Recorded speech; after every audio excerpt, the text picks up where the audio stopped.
Good morning. I'm Lee Hamilton. I'm president of the Woodrow Wilson International Center for Scholars. It's my pleasure to welcome you to this Directors Forum with the United States Secretary of Interior, Ken Salazar. We are privileged to hear a presentation from him.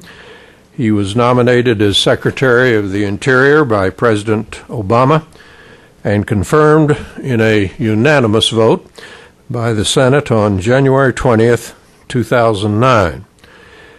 He is the 50th Secretary of the Interior. He oversees the operations of a bureau dedicated to the protection and preservation of our nation's natural resources, including more than 50 million acres protected as part of the United States National Park System. He also is the top administration official for the President's agenda on energy policy and has fought to secure America's energy future while ensuring that our most vital natural resources remain protected.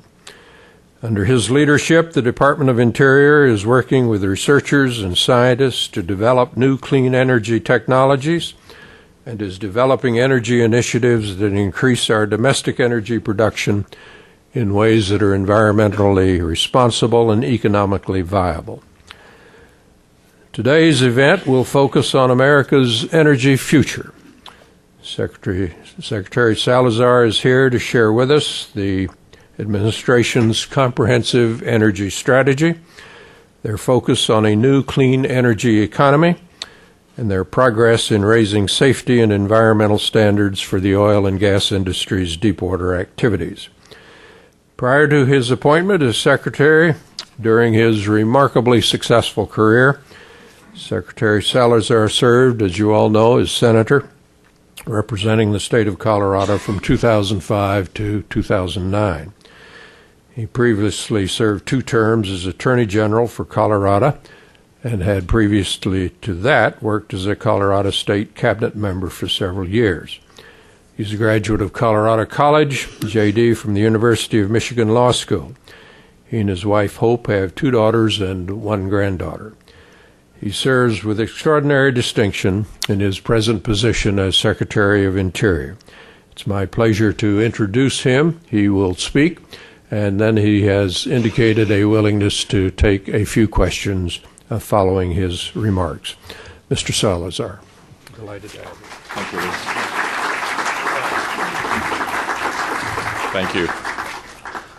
Good morning to all of you, and thank you for coming out this morning. And I want to thank the Woodrow Wilson Center and Lee Hamilton for hosting us all here this morning. I personally will be very sad to see Lee leave this institution. I had the privilege of working with him for a period of time when I was in the United States Senate and we were working on finding a new way forward for Iraq. I came to know Lee as a true statesman, the statesman that he exemplifies for all of us. He is committed to country over party, and solutions over hand-wringing. He has left an indelible mark. And so to Lee and to the Woodrow Wilson Center, thank you for your example. Thank you for your inspiration. I thought it would be fitting for me to come here today to a place that carries forward President Wilson's vision, to talk about our changing time and our energy future. President Wilson understood the power of imagination in times of crisis. We grow by our dreams, he said. We grow by our dreams, he said. Only if you can imagine a new world can you then build it. This is the moment in our American history where it is important for all of us to dream about a new energy future for America and for the world.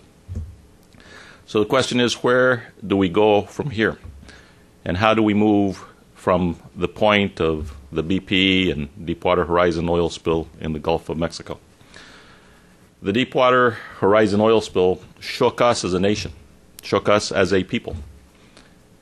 11 men died.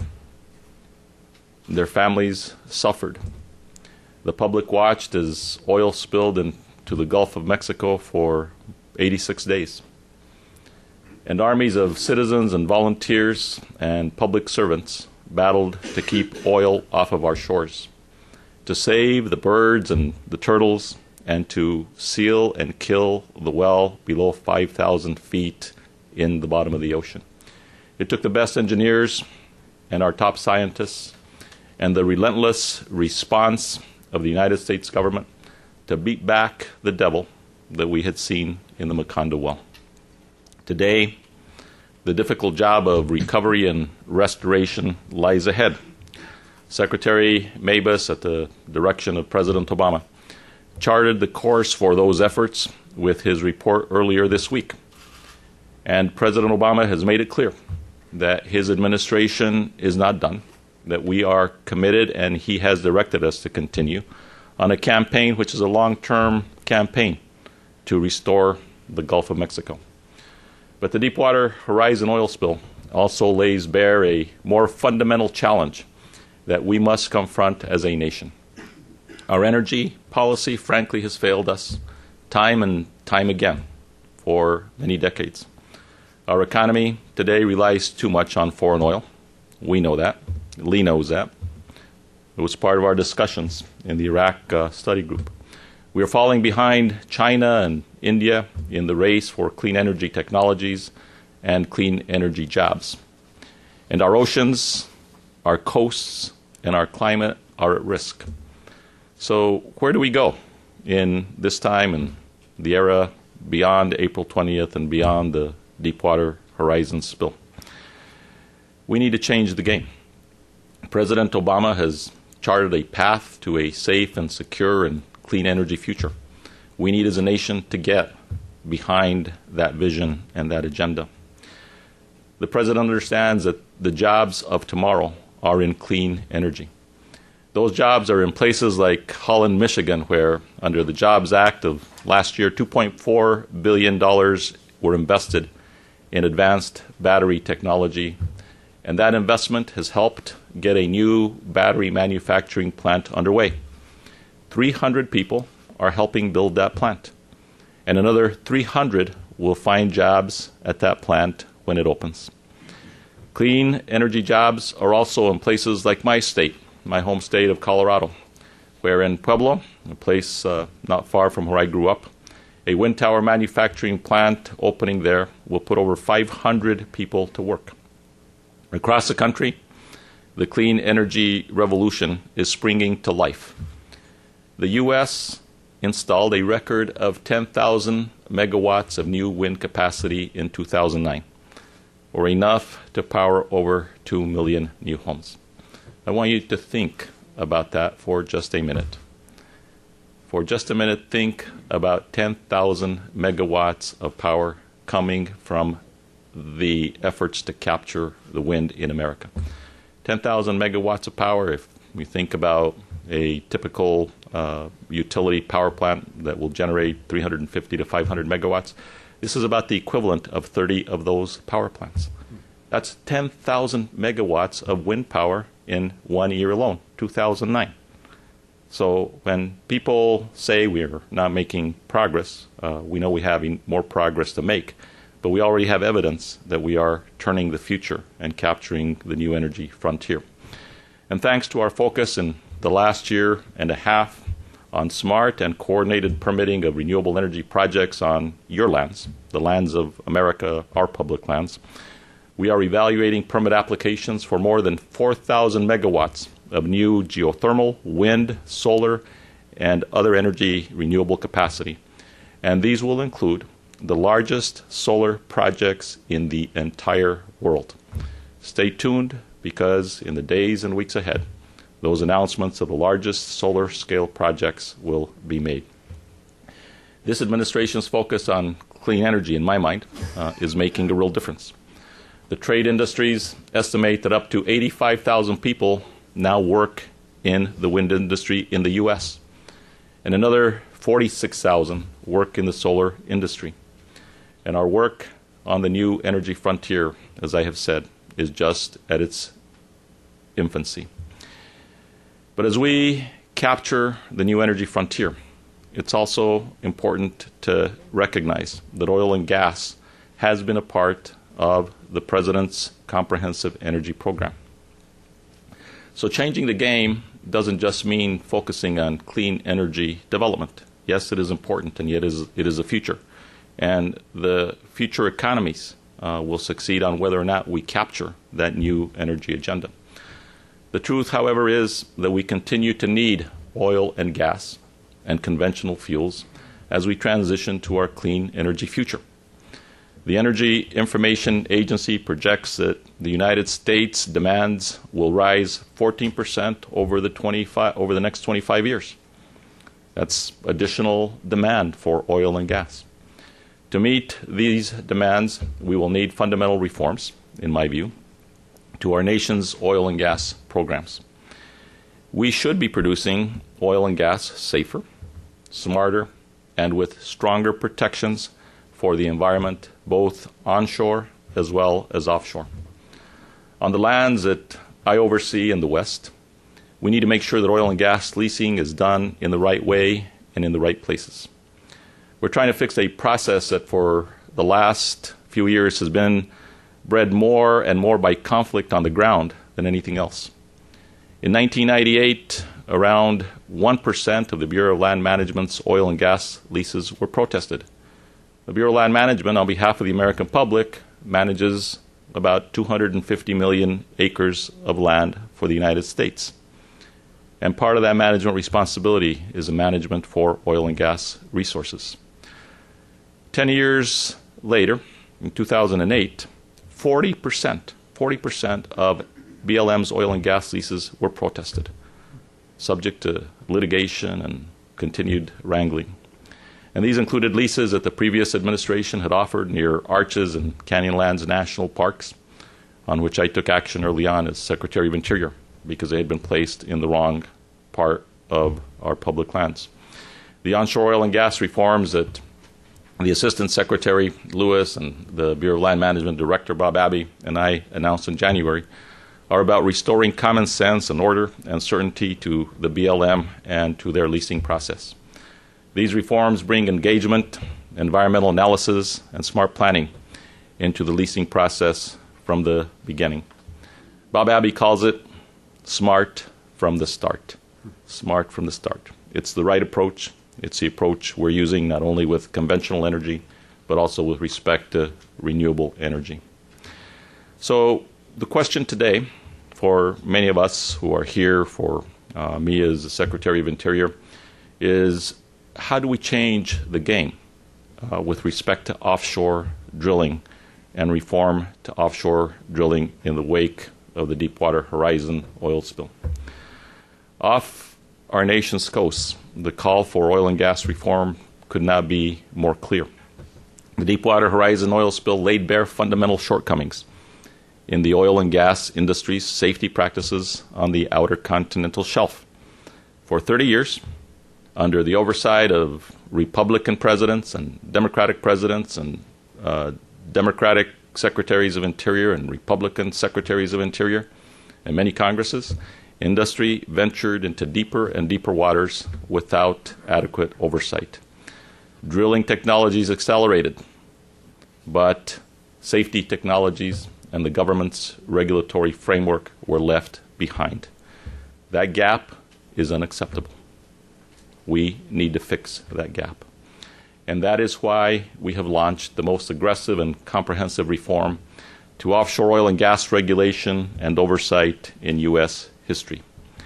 We are raising the bar for safety, oversight, and environmental protection at every stage of the development and drilling process. Let me take a few minutes here this morning and walk step by step through exactly what it is that we are doing to change, from the planning stages to permitting to drilling to blowout containment to oil spill response. First, before companies can even buy leases or propose to drill on your outer continental shelf, the 1.75 billion acres of submerged lands in the OCS, which belong to the American taxpayer, the United States government under the authority of the Secretary of Interior, must decide where on the Outer Continental Shelf it is appropriate to develop. There are places, in our view, that it is appropriate to develop, and there are places where it is not appropriate to develop. Before the last administration left office, they proposed to allow oil and gas leasing off of every coast, the Atlantic, the Gulf, the Pacific, and throughout Alaska and the Arctic. Their proposal was based on limited public comment and limited environmental analysis, and much of it has been thrown out by the federal courts.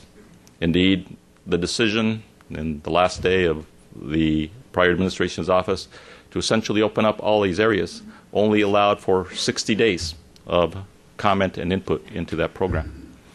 So we took action.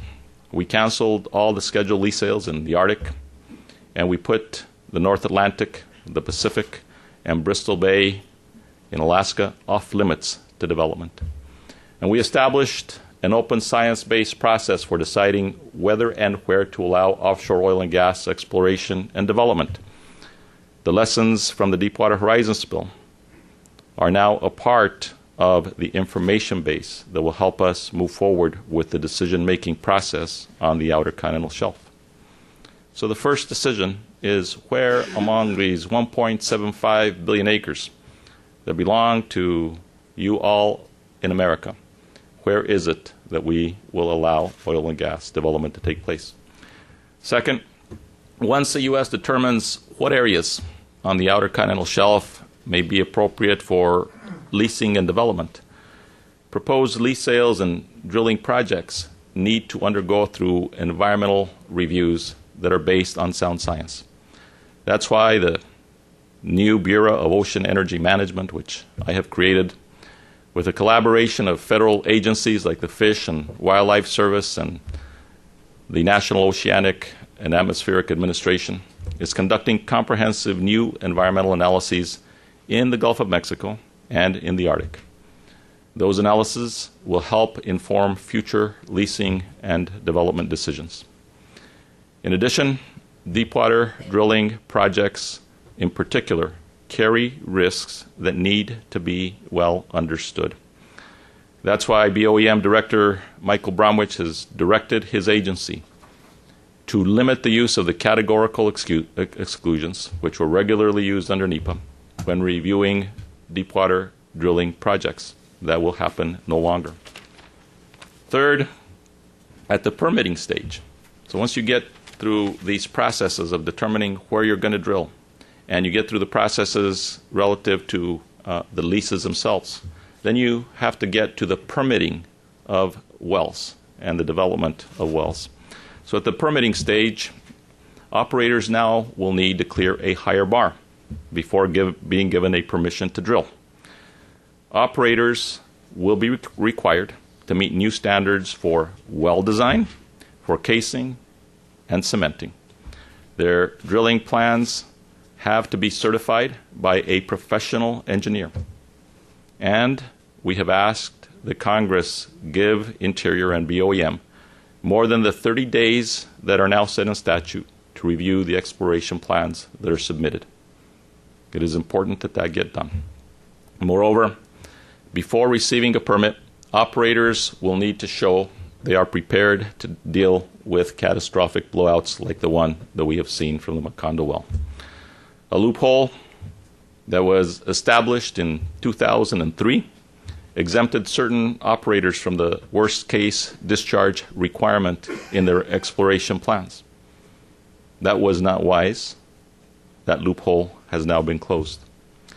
Fourth, once the drilling begins, once you have a rig that is entering into a drilling operation, oil and gas companies must adhere to tougher workplace and environmental safety standards. Blowout preventers, like the one that appears to have failed on the Deepwater Horizon rig, need to be recertified, and they will need to be inspected by third parties, and they will need to meet the new testing requirements that we have put into place. Importantly for you to notice, the CEOs of energy companies must now, for the first time ever, put their signature on the dotted line to certify that their rigs comply with the safety and environmental laws and regulations that we have put in place. And BOEM is significantly expanding its team of inspectors to police offshore operations. Now, we've gone through the process of making decisions on where to lease and how we will oversee what happens as the drilling operations take place. But like with the Macondo well, you could have blowouts that were not supposed to happen, and you can have oil spills that were not supposed to happen.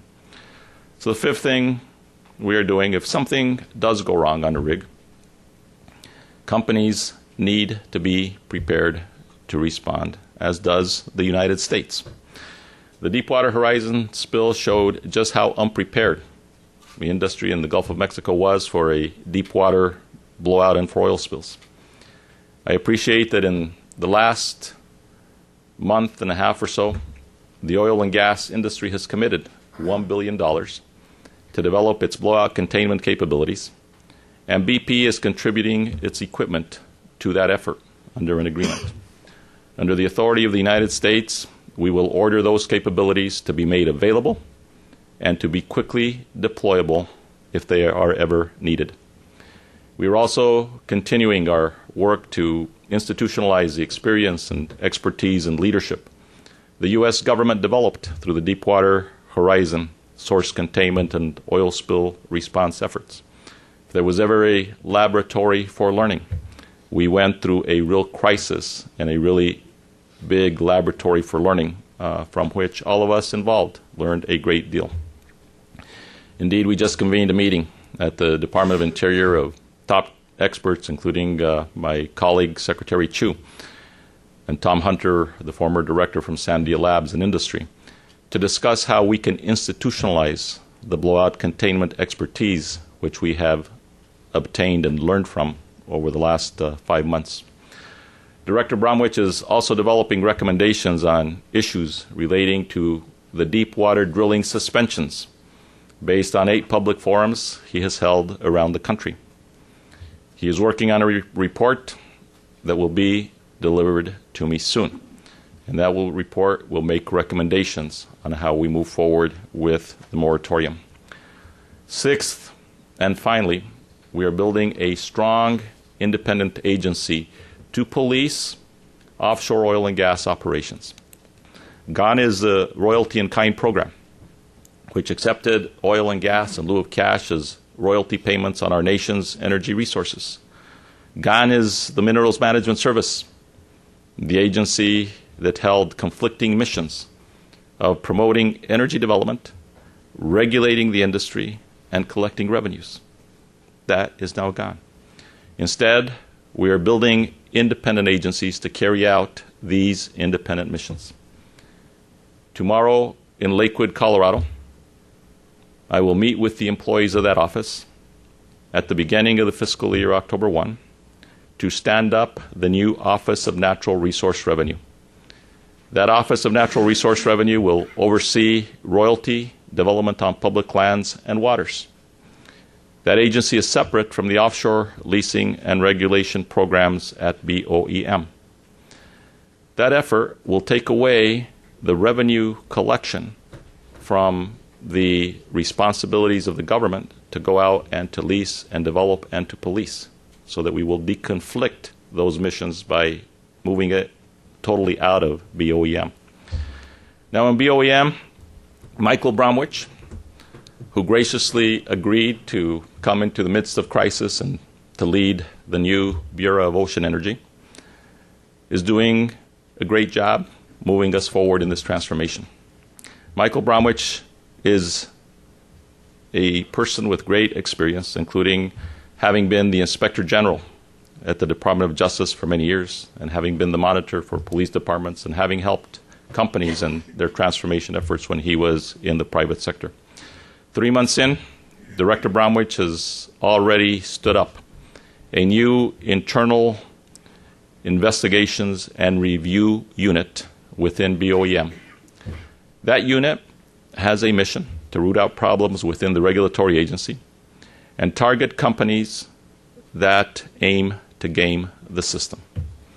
And he has established a recusal policy for BOEM so that employees who work at BOEM will have a requirement under the recusal policy that will avoid the potential for real or perceived conflicts of interest.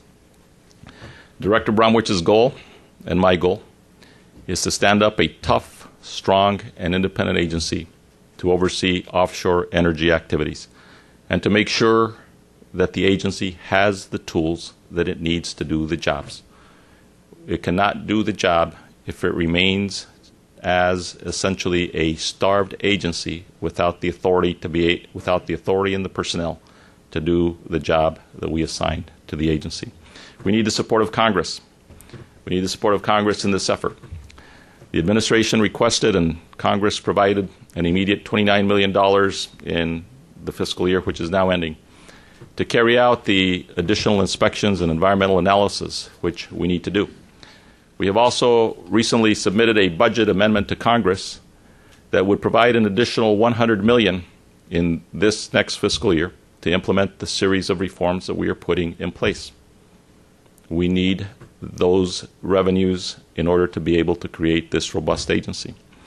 Over the coming months, you can expect a dynamic regulatory environment as we continue to raise the bar for offshore oil and gas development.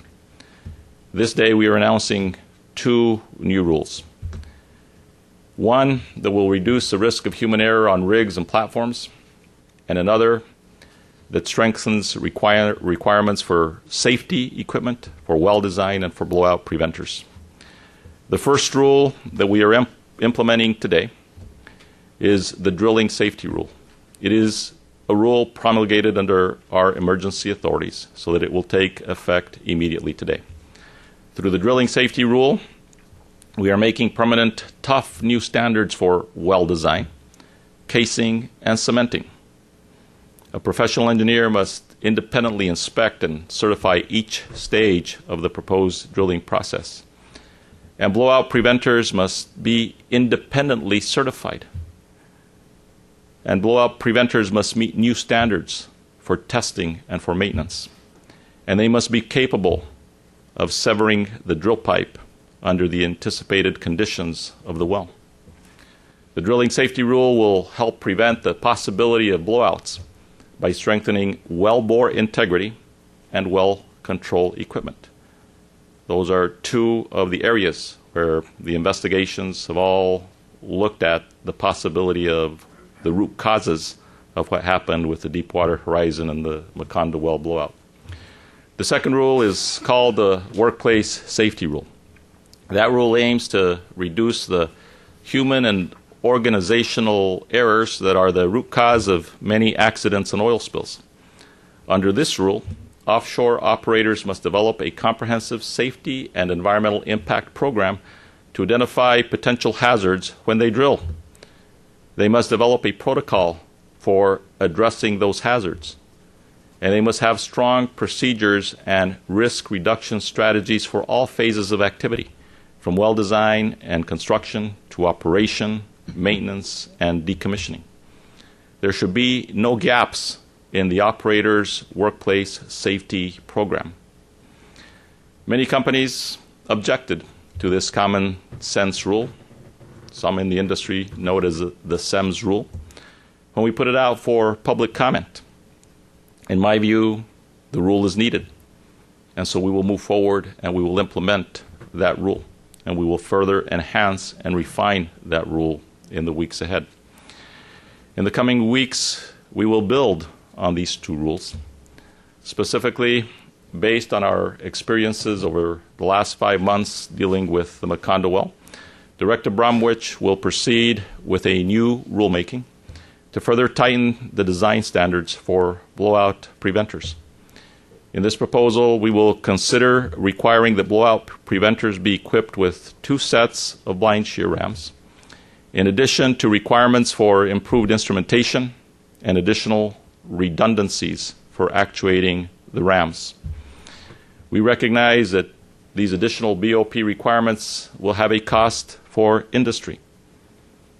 Therefore, under the law, we will carry out the cost-benefit analysis through the formal rulemaking and public comment process. Over the coming weeks and months, we will also move forward with new design requirements for BOPs and other reforms that Director Bromwich determines are necessary. We will also be proposing some additional safety management standards, such as a requirement that companies' safety management systems be verified by an independent third party. We will be as clear and straightforward as possible as we implement these changes. But the oil and gas industry needs to expect a dynamic regulatory environment as we bring the U.S.'s offshore programs up to the gold standard that they deserve to have. I want to speak for a few minutes about the moratorium and the temporary deepwater drilling suspensions. The deepwater drilling suspensions, in my view, were vital to protect the Gulf Coast at a time when the region's oil response resources were fully dedicated, 100% dedicated, to the response of the oil spill as we dealt with this invasion of oil in the Gulf. Some have criticized the suspensions, but imagine if there had been a second deepwater blowout in the Gulf of Mexico this summer.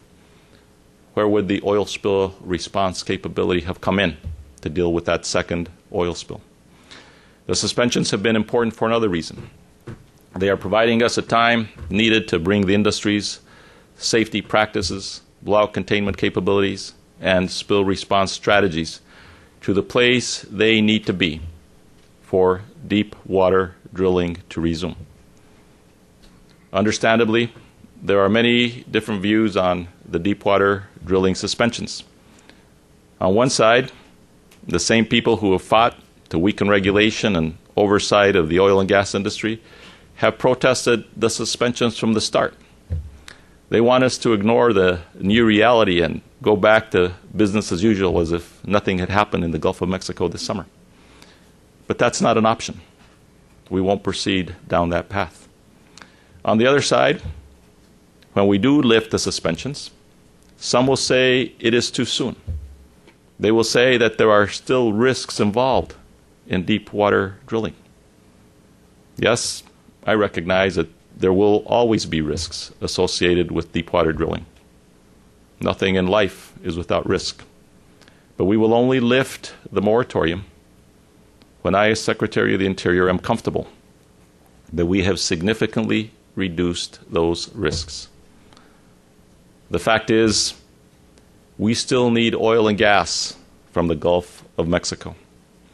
We need that oil and gas to power our cars, our homes, and our industry.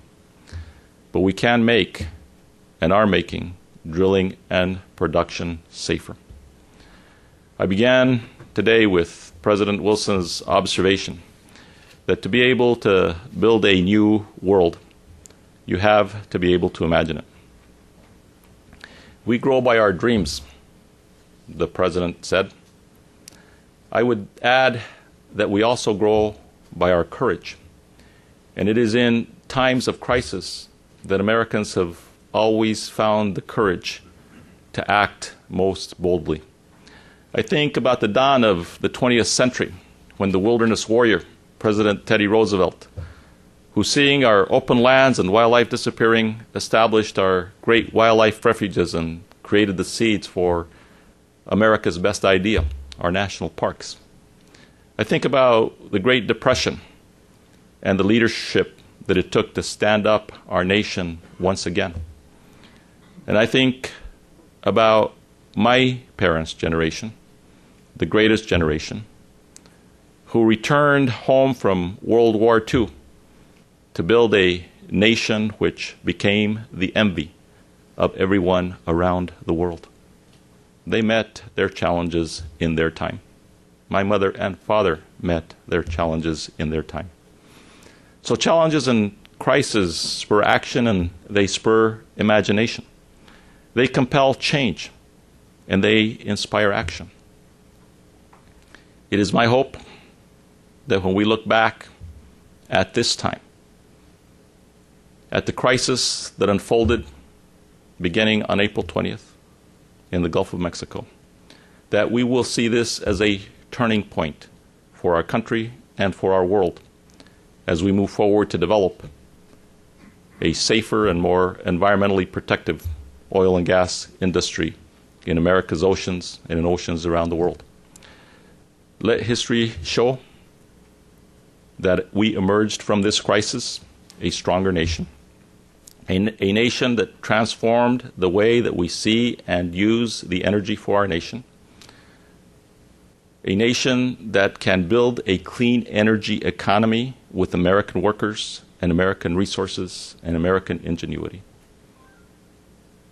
This is the moment in this crisis that we must transform and seize the moment of that future. Let us build a safe, secure, and clean energy future for America. Let us hope that the legacy of the Deepwater Horizon blowout and the oil spill that occurred beginning on April 20th will result in two things. First, the creation of a gold standard for the United States of America in how we develop oil and gas in America's oceans. And secondly, that the legacy of this horrific event that occurred over the last 6 months is one that motivates the reality of the vision which President Obama and Secretary Mabus laid out a few days ago in the Mabus report. And that is that the Gulf of Mexico and all of its ecological resources will be restored back to a condition that is a condition that people have only dreamt of for a very long time.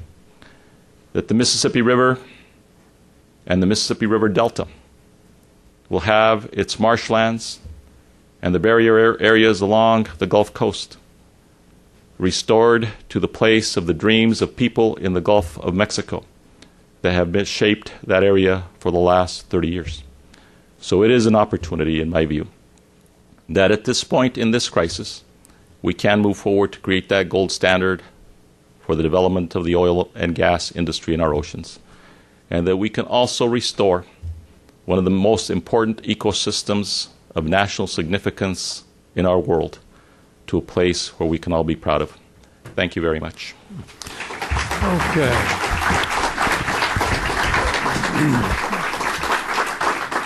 Well, we thank the Secretary for his significant and, I think, reassuring statement this morning. He's kindly consented to take a few questions. We don't have a lot of time, but we do have time for a few questions, and we open it now. There are microphones on both sides. If you have a question, we'll begin here with Jeff DeBelco on the front row. Thank you, Mr. Secretary. Jeff DeBelco here at the Wilson Center, Director of our Environmental Program. I'd like to ask you to perhaps reflect on how this crisis has influenced your view of technology. And I ask that in part because obviously the technologies that allow us to drill a mile deep underwater are quite spectacular. And at times we've seen in the energy realm, the environmental realm, some of our political institutions haven't always been able to keep up with the implications of such tremendous technology. Do you think that what you have announced today is the step that takes those institutions in many ways to catch up to what we are quite amazingly able to do in this energy sector from a technology perspective? You put your finger on a very important point, and that is how do we make sure that the technology gap that has allowed us to go into the deeper waters in the Gulf of Mexico how can we have the technology that deals with blowout containment and the research and development efforts that we will need to make sure that we close that gap?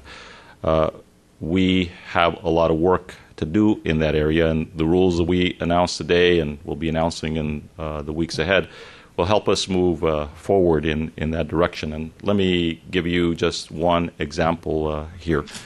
One of the major issues in dealing with the many chapters of containing this blowout at the Macondo well had to do with the fact that there was tremendous guesswork about what was going on with the well and with the blowout preventer.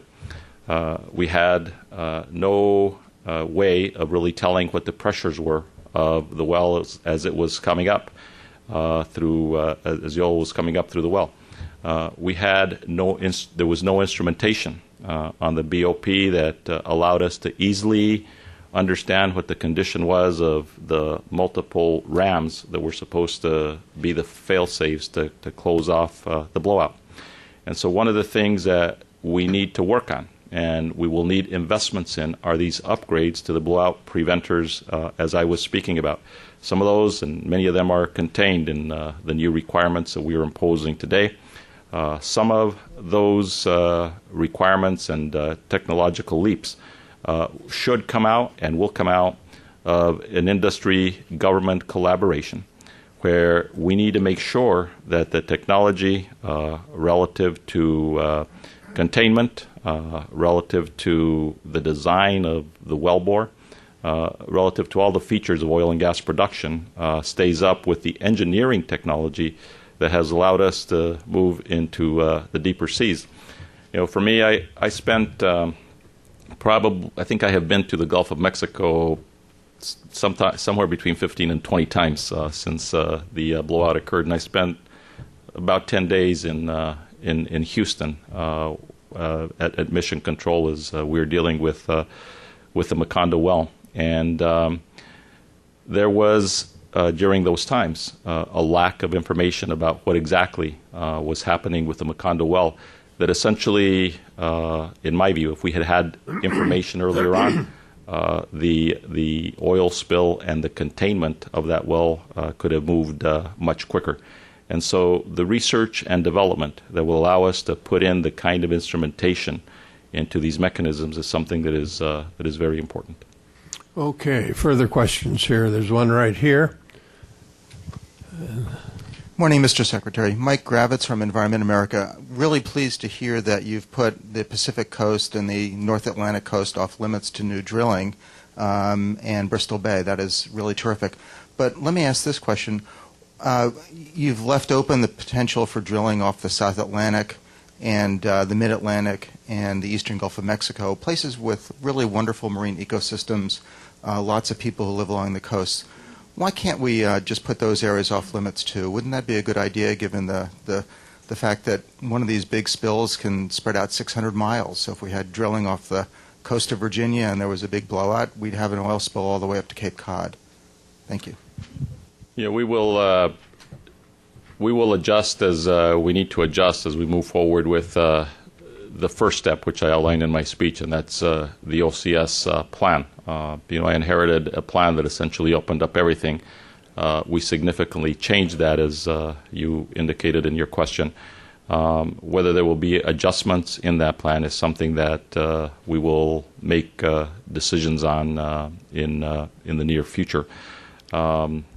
I will say this. I think it is important for people to understand more clearly what that plan did. The plan, as announced on March 31st, was essentially the first step in gathering information, including additional science and new environmental analysis, before getting to the decision of whether or not we are going to lease in specific areas. And so when you look at the Atlantic, for example, we know that we don't have good information in terms of the geology or geophysical information, and huge science gaps on the Atlantic. And so our view was, let's take a look at it so that we can develop that information, so then at the appropriate time, those decisions can be made. And those decisions are informed by the science, by the environmental analysis, by the input of the states themselves. And as you know, there is a conflict, if you will, among the Atlantic states on how to move forward. But at the bottom line of it, we are lacking information with respect to many of these places in our ocean, including in the Atlantic. So I know that among the governors, both Democrat and Republican, and among many of my friends in environmental and conservation leadership in this country, they are strongly committed to the possibility of developing the Atlantic wind energy resources as a renewable energy resource. I have said from almost the beginning of my tenure as Secretary of Interior that I think that is one of the most promising areas for us to move forward with the renewable energy revolution for several reasons. First, you have the National Renewable Energy Lab that has quantified the amount of wind energy that we could produce off the Atlantic, and it is huge. Secondly, the way that the Atlantic slopes down. You could put up wind farms 15 miles outside of the visual view and with lesser impact on the environment in a way that could make the Atlantic wind effort a major component of our renewable energy effort in the future. And third, unlike some of the renewable energy projects onshore where we have had issues with respect to transmission, you don't face those same issues in the Atlantic. And it's the federal government, under the authority of the Secretary, that controls those lands. And so if we could stand up renewable energy in the Atlantic, it would mean that those transmission issues that keep us from moving even faster with respect to onshore renewable energies could essentially create electricity that allows that electricity to just be plugged into the grids in New Jersey and Delaware and New York and a number of other states that have a huge interest in it. But before we make the long-term programmatic decisions on the Atlantic, we need additional information, including geophysical and geological and science information. And so what I would ask people to do who have concerns, as you obviously do with respect to the Atlantic, is to make sure you understand the phase of the process that we are in. I am absolutely committed, as is President Obama, because I'm not, if he's committed, I'm committed, and we're committed 100% to this. But we are committed to renewable energy and to making it real here in America. And I often say this, in the weeks ahead, what I say is that when people actually see these projects up and functioning, it makes them believers. Because until they see the projects up and functioning, they may see it as a theoretical possibility. Well, in the months ahead, we will permit, and we will in the next year see the largest solar scale power plants in the entire world here in America. And I believe that we can do the same thing in the Atlantic, but it's going to take some information gathering and environmental analysis on the Atlantic. I told the Secretary we'd have him out by 11:30. There'll be time for one more question way in the back. Yes.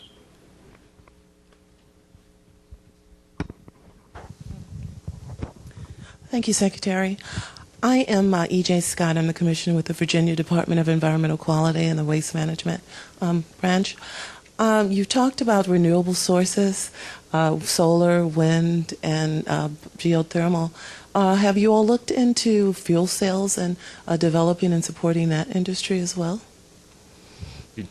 EJ, the answer to that is there is a huge effort underway by the President and Secretary Chu to try to move forward with all of the different avenues and the new technologies open to us as part of our comprehensive energy program.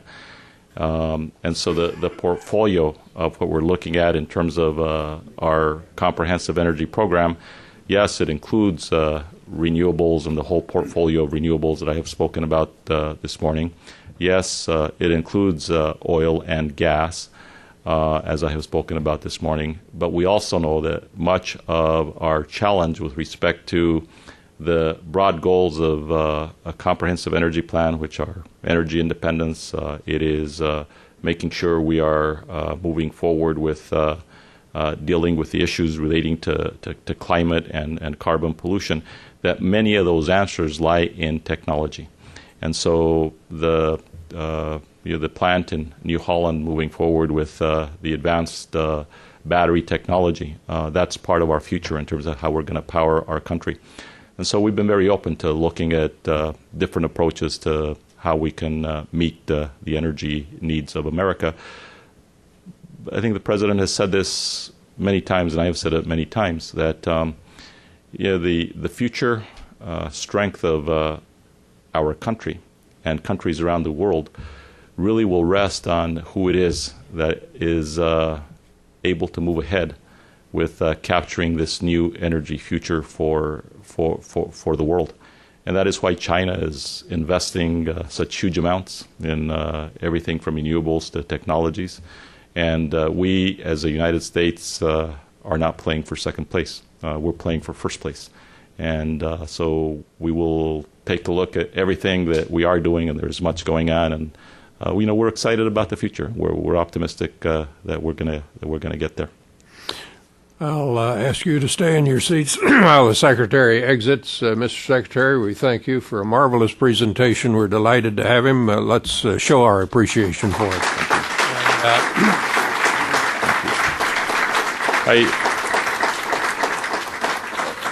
I just want to say one more time how much I appreciate Lee Hamilton, because those of you who watched his career in Congress and his career as a servant of the public know that that is in part what is missing in today's America, that we need to have more people like Lee Hamilton, who are statesmen who can bring us together in dealing with the difficult issues that we face as a nation and as a world. So help me in giving Lee Hamilton a round of applause for appreciating his good work.